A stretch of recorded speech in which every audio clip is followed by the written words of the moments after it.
બહુ હાર ના પહેરવા, હાર પહેરાવો એટલે અહીંયા આગળ ભૂલી જવાય છે, કારણ કે સંતોની ધારા રહી ને એ તૂટી જાય હે।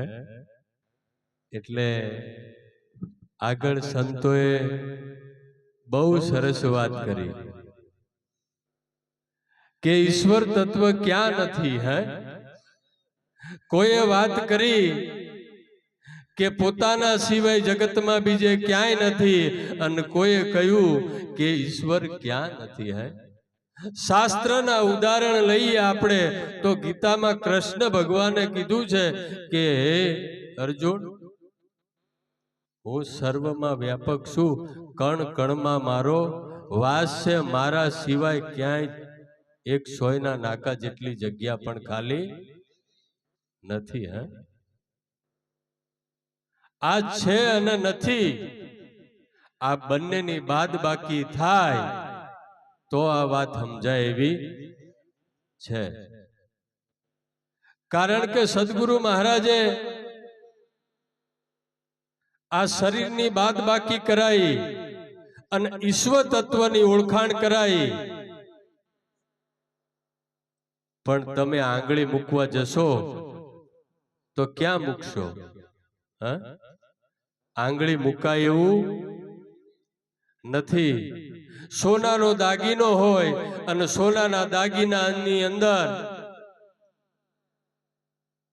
સાહેબ આંગળી મૂકો ને ત્યાં સોનું છે, સોના વગર સહેજ પણ ખાલી જગ્યા નથી। પણ આપણે ઘાટમાં ભૂલ્યા પડ્યા છીએ। શેમાં?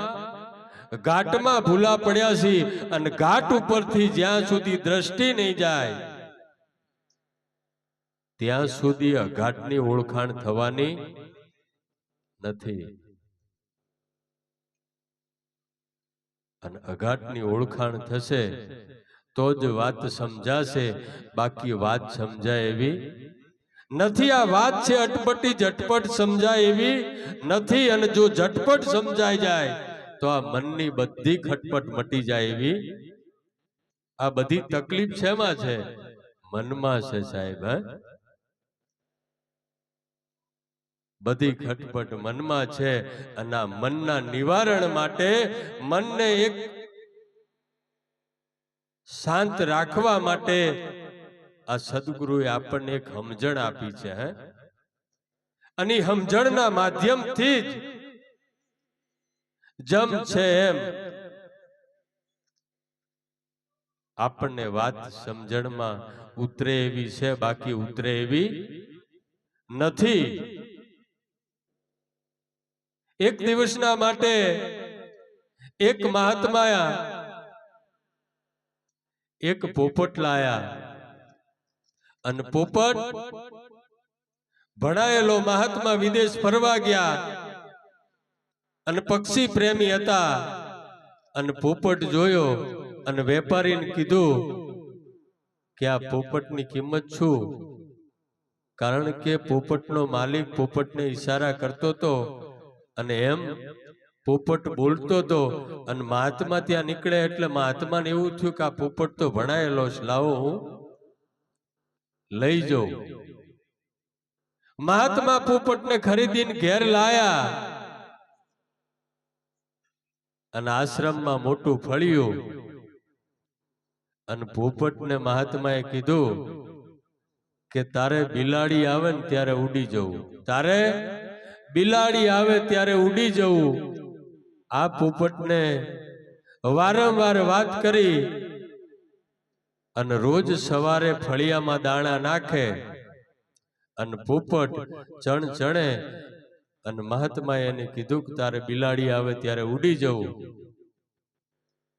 એક દિવસના માટે મહાત્મા પૂજામાં બેઠા છે, અને પોપટ દાણા ચરે છે, અને બિલાડી આવી અને ઝપટ પોપટને પકડી લીધો, અને પોપટ બોલવા લાગ્યો ટેં ટેં।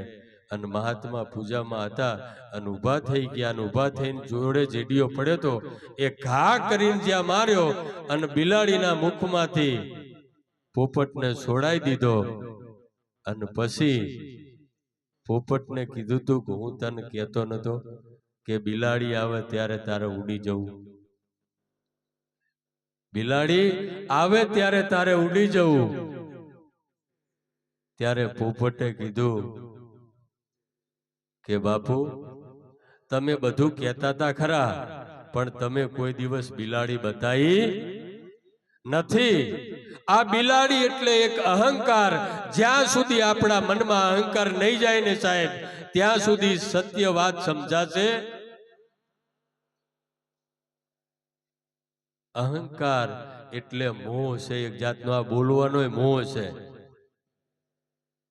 અને મોહનો જ્યાં સુધી ક્ષય ના થાય ત્યાં સુધી આ વાત સમજાવી નથી. એટલે નિરાંત બાપુએ પણ કહ્યું છે કે વાણીમાં આવે તે વણસી જ આવે, નિર્વાણી પદ સાચું, નામ રૂપને ગુણથી ન્યારું તે જાહેર પદને સાચું. સાહેબ દરિયાની અંદર મોજાની લહેર આવતી હોય અને મોજામાં અનેક પ્રકારના તરંગો થતા હોય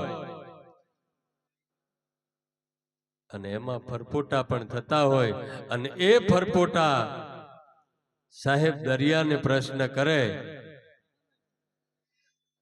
કે તમારાથી કલર અમારો અલગ અને તમારાથી 1 ઇંચ ઊંચા અમે, અમારા જેવો તમારો રંગ પણ નહીં.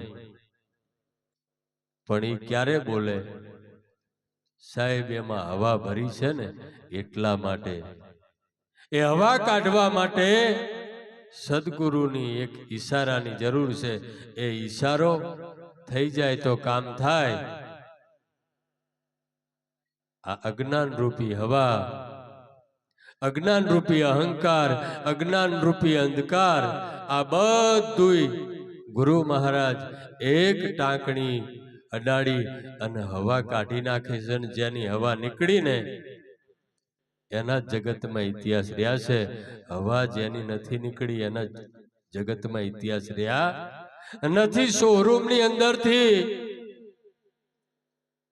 ઘણા બધા દડા પડ્યા હતા અને એક દિવસના માટે ત્યાંથી એક વ્યક્તિ નીકળ્યો કે દડા બહુ સારા. તાણ દડાએ કીધું કે મને લઈ જાઓ. અને દડો જ્યાં વેપારીએ ખરીદી અને લઈ ગયા અને જ્યાં બેટ દડે રમવા માંડ્યા ને તાણે દડાને વિચાર આવ્યો કે આના કરતા શોરૂમ સારો હતો, આના કરતા શોરૂમ સારો હતો. અહીં તો કોઈ આમ મારે છે, કોઈ આમ મારે છે. ત્યારે દડાએ કોઈને આવા અમારા ઈશ્વરામ જેવા મહારાજ જેવા મહાત્મા નીકળ્યા અને દડાએ કીધું કે બાપુ મારે શાંતિ જોઈએ, કારણ કે શોરૂમમાં હતો ને ત્યારે શાંતિ હતી, પણ અહીંયા મને કોઈ હક લેવા દેતા નથી. એનું મને કારણ બતાવો. તો કે કારણ એક જ છે, આમાં હવા છે ને એટલા માટે તારો ઉપયોગ થશે, અને હવા નીકળી જશે ને ત્યારે તું કોઈ કામમાં આવીશ.